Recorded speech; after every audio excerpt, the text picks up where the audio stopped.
everyone, Secret Solis with the Family and Community Health Sciences Department. I'm crouching down a little bit just because of the angle of the camera. Today we are making a spinach and polenta pie. It is very similar to a quiche, but it's a bit of a twist on the traditional quiche. So let's get started.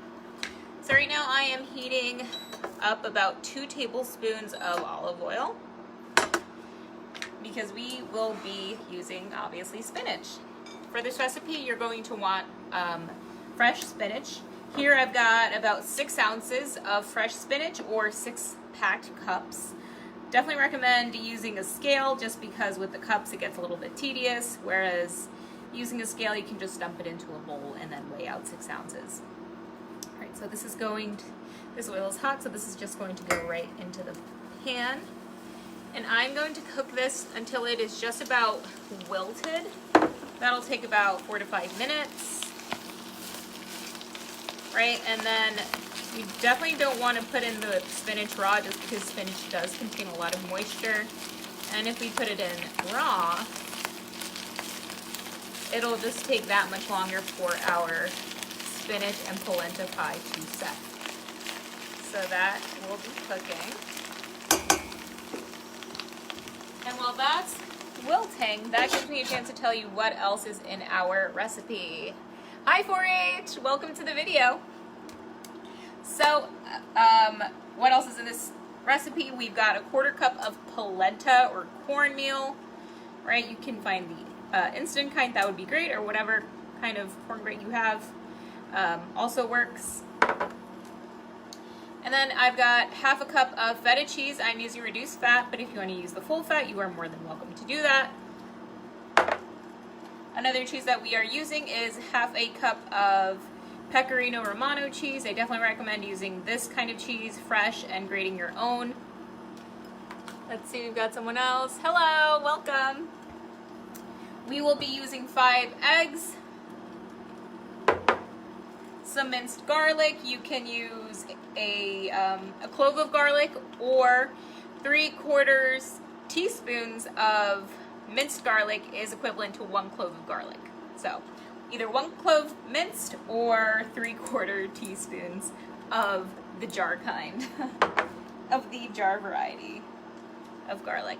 And then here I have got measured out 2 tablespoons of dill. If you love dill, maybe add in a little bit more. I definitely think you can't do too much dill in this recipe. However, I do think this is the right amount just because it really doesn't overpower the rest of the ingredients. Dill is just one of those herbs that, even in the slightest amounts, I think, really brings a lot of flavor.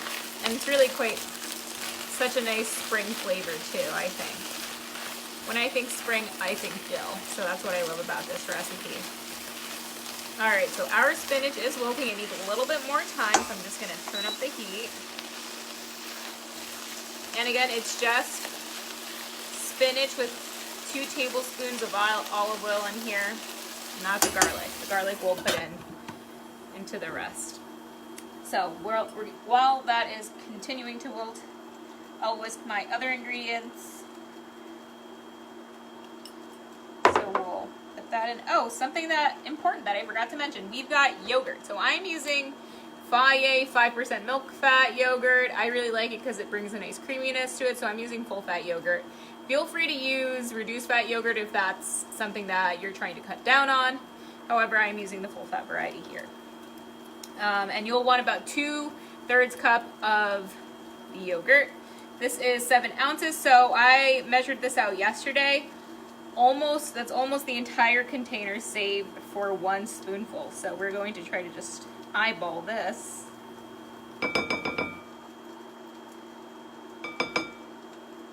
I think 2/3 cup is about 6 ounces, and this is 7 ounces, so that's what we're aiming for. Don't quote me on that measurement though. I'm just doing it based off of what I saw yesterday. When I measured out 2/3 cup, it was about a little less than the entire container. All right.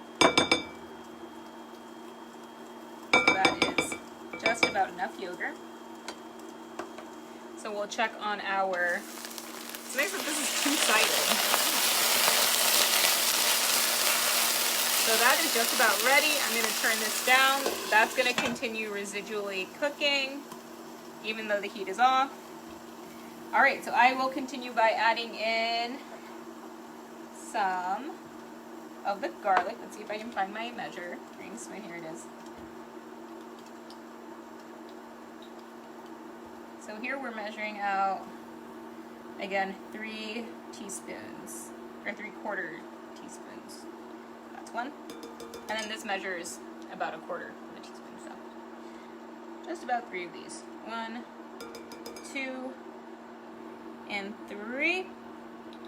And then obviously we want this to be seasoned, so I am adding in 1/2 teaspoon of salt, 1/4 teaspoon of pepper, and then I'm also adding in some chili flakes just to give it another dimension, make it a little bit spicy because it is quite creamy. We've got 2 types of cheeses and we've got the yogurt, so I think the chili flake will give it a nice sort of kick. So we're gonna add that in. And we'll give this a nice whisk.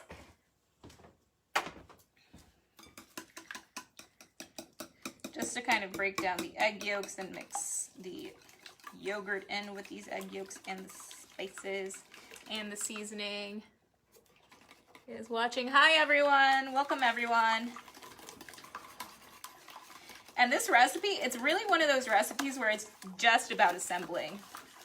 Besides the spinach that you're cooking down, this comes together so easily. Literally right after this, as the spinach is continuing to wilt a little, all we do is add everything else in, and then you're ready to put it into the pan and then pop it in the oven. I should mention the oven, it is already preheated. It's at 350.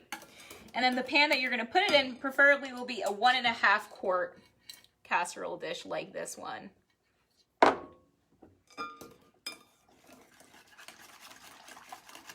You can do it in another baking dish. You'll just be mindful that you'll have to adjust your cooking time.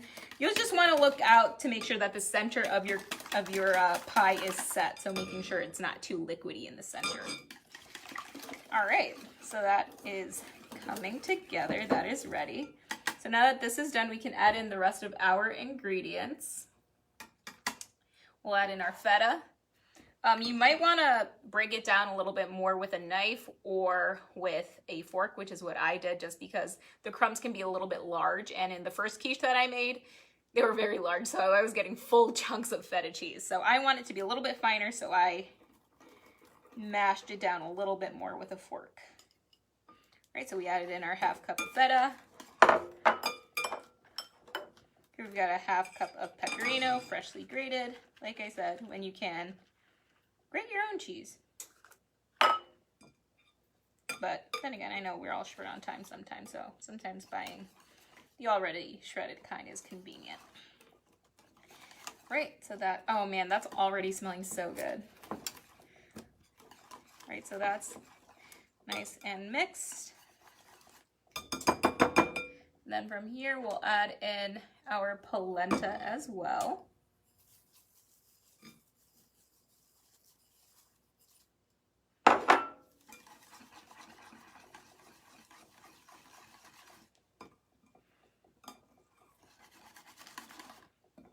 Now, if you're afraid that it's going to be gritty because of the polenta, do not fret. This actually comes out quite smooth. It's going to be a little bit of a denser sort of quiche, but it holds together beautifully. I think structurally, the polenta adds a lot, or the cornmeal, I should say. It just makes it more of a substantial quiche, I should say, or pie. Technically, this is a spinach polenta pie. All right, so that's ready. Now from here, we can add in our greens. We can add in our herbs, and we can add in our wilted polenta. Ooh, we've got a bit of steam there. Okay. So using the other side of this handy dandy 2-sided spatula, I'll just add in straight into the pan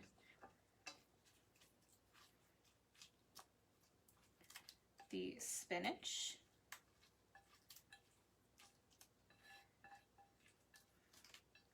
With this, since, you know, sometimes I worry adding hot items straight into an egg dish just out of fear that it might cook the egg. I didn't experience that problem when I was making this recipe, so I wouldn't worry about that if you're making this at home. All right, so we're gonna give that another whisk, and we'll add in our 2 tablespoons of dill. And I really recommend not skipping the dill on this one. It just adds so much flavor, I'm telling you. It's just one of those things that really brightens up the dish, takes it to a whole nother level.